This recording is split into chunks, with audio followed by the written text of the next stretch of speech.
In this video, I want to give you a quick rundown on how to navigate the Pearson Lab.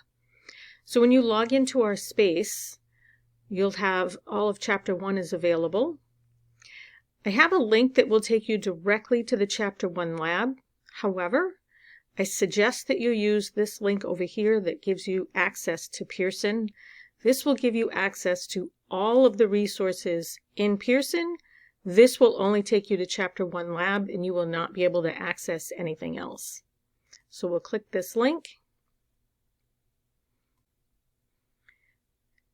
You should get a window that is similar to this. Yours will be a little bit different because I have a lot more options as the instructor. When you purchase the book at the bookstore, it included access to the physical book. To get that, you will click on Purchase Options and then Redeem a Prepaid Print Textbook. This link right here, they will ask for your home address and they will mail the physical book directly to you. Keep in mind that this book is good for both 101 and 102. So when you take Accounting 102, you will not need to purchase anything else. This comes with the lab, the book, everything. You'll be all set. Here is a link directly to the e-text. And when you click on assignments, you'll see this says do homework. That's what Pearson calls it. This is not homework, this is lab. So here's the Chapter 1 lab. You can see your score right in here, so just click this. It'll tell you how much you've gotten done. I only did one problem so far, so I need to continue working. Here is the main screen for what you've done. I did the very first assignment or the first question. I got it 100% correct. These identifiers, the S stands for short exercise. F means we're in the financial pages. 1 is Chapter 1, and this is Question 1, which is the same as short exercise 1 in Chapter 1 in the book. This is short exercise Chapter 1, Question 6. So even though it's the second question in the lab, it's short exercise 6 in the book. So if you have a question on this and you want to email me, the easiest way that is the least confusing, simply say, I'm confused on short exercise 6 in the lab. Or you could say short exercise 6 in the book. They are the same. This one is just different numbers. So when I click on this, here's the information it's giving me. We have assets of 19,400, liabilities of 8,001. The first requirement is use the accounting equation to solve for equity. The accounting equation is assets equals liabilities plus equity. Now if I want to, I can click on check my answer, but I didn't completely answer it. So they're saying assets and or liabilities are incorrect. They're not talking about the formula, they're talking about the amounts because I left them blank.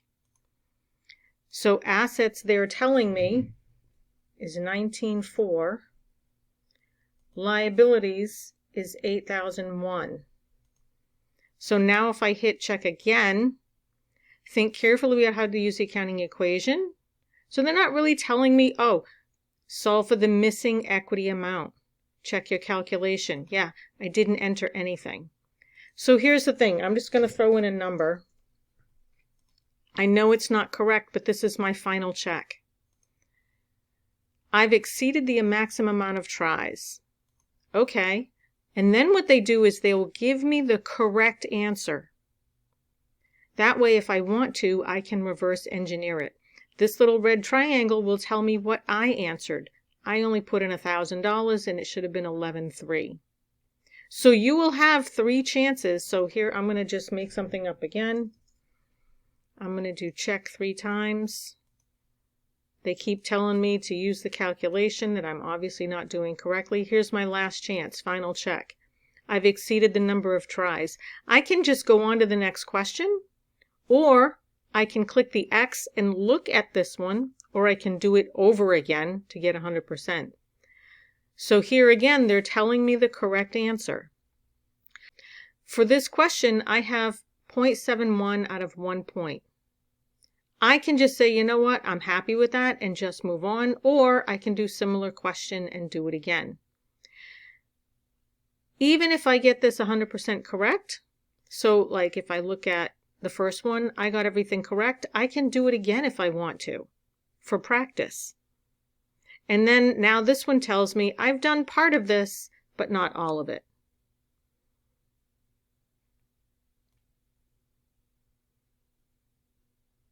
Notice that some of the questions are worth more points than others. So if you skip one because it's long, you're skipping out on a lot of points. This one is actually worth 3 points. So just because it's long, you don't want to be skipping anything.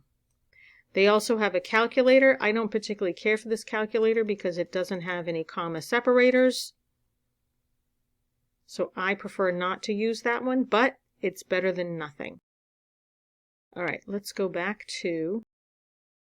Down here is the multimedia library link.